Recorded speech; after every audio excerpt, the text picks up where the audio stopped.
नमस्कार दोस्तों, जय श्री राम। स्वागत है आप सभी का हमारे YouTube चैनल में। तो दोस्तों, आज हम करवा चौथ माता की कथा सुनाएंगे।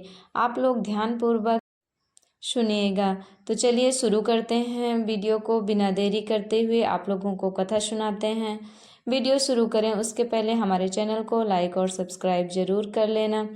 तो दोस्तों चलिए शुरू करते हैं।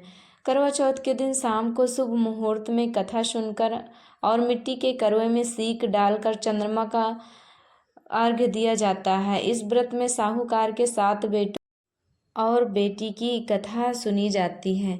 तो चलिए आप लोगों को कथा सुनाते हैं। एक साहूकार के 7 लड़के और एक लड़की थी। साहूकार के बेटे अपनी बहन से बहुत ही प्यार करते थे। साहूकार के साथ उसकी बहुओं और बेटी ने करवा चौथ का व्रत रखा था। उस दिन करवा चौथ था। करवा चौथ का व्रत में चांद देखकर ही व्रत खोलते हैं। बिना चांद देखे व्रत को नहीं खोल सकते। रात में जब साहूकार के लड़के भोजन करने लगे तो उन्होंने अपनी बहन से भोजन के लिए कहा। इस पर बहन ने बताया कि उसका आज व्रत है और वह खाना चंद्रमा को अर्घ्य देकर ही खाएगी। चंद्रमा को अर्घ्य देकर ही व्रत खोल सकती है और कुछ खा सकती है। सबसे छोटे भाई को अपनी बहन की हालत देखी नहीं गई और वह दूर पेड़ पर एक दीपक जलाकर छलनी की ओट में रख देता है। दूर से बहन को दिखाता है। छलनी की ओट में रखा दीपक चांद की तरह लगता है। ऐसे में वो ऐसा लगता है जैसे चतुर्थी का चांद हो, चांद निकल आया हो। बहन ने अपनी भाभी से भी कहा कि चंद्रमा निकल आया है, व्रत खोल ले। लेकिन भाभीयों ने उसकी बात नहीं मानी और व्रत नहीं खोला, क्योंकि उन लोगों को पता था कि चांद अभी नहीं निकला है। बहन को अपने भाइयों की चतुराई समझ में नहीं आई। उसे यह नहीं लगा कि हमारे भाई हमारे साथ धोखा कर रहे हैं या फिर झूठा चंद्रमा बनाकर हमें दिखा रहे हैं। और उसे देखकर करवा उसे अर्घ्य देकर खाने का निवाला खा लिया। चंद्रमा को अर्घ्य जानकर, चंद्रमा जानकर छलनी की ओट में रखा दीपक को चंद्रमा जानकर अर्घ्य देकर खाना खा ली। बहन को अपने भाइयों की चतुराई समझ नहीं आई और उसे देखकर करवा ने उसे अर्घ्य दिया और खाना खा लिया। जैसे ही वह पहला टुकड़ा मुंह में डालती है उसे छींक आ जाती है।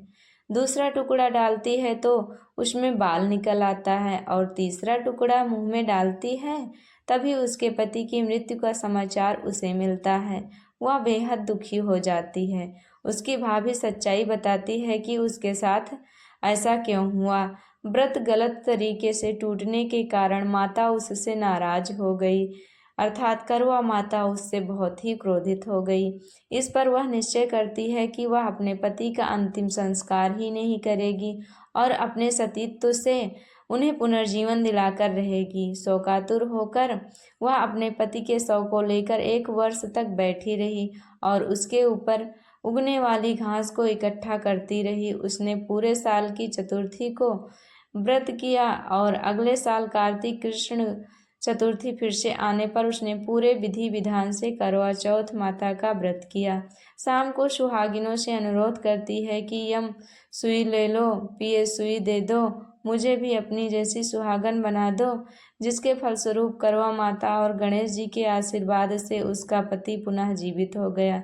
जैसे गणपति और करवा माता ने उसकी सुनी वैसे सभी की सुने।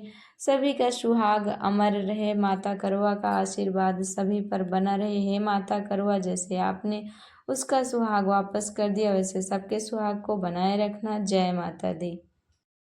जय करवा चौथ माता।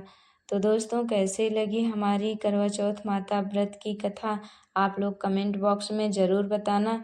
ये वीडियो बस यहीं तक थी। मिलते हैं दूसरी वीडियो में। तब तक के लिए स्वस्थ रहिए, मस्त रहिए। माता रानी का आशीर्वाद सब पर बना रहे। हमारे साथ एक बार फिर से बोलिए, प्रेम से बोलिए, मन लगाकर बोलिए, ध्यानपूर्वक बोलिए। जय करवा चौथ माता।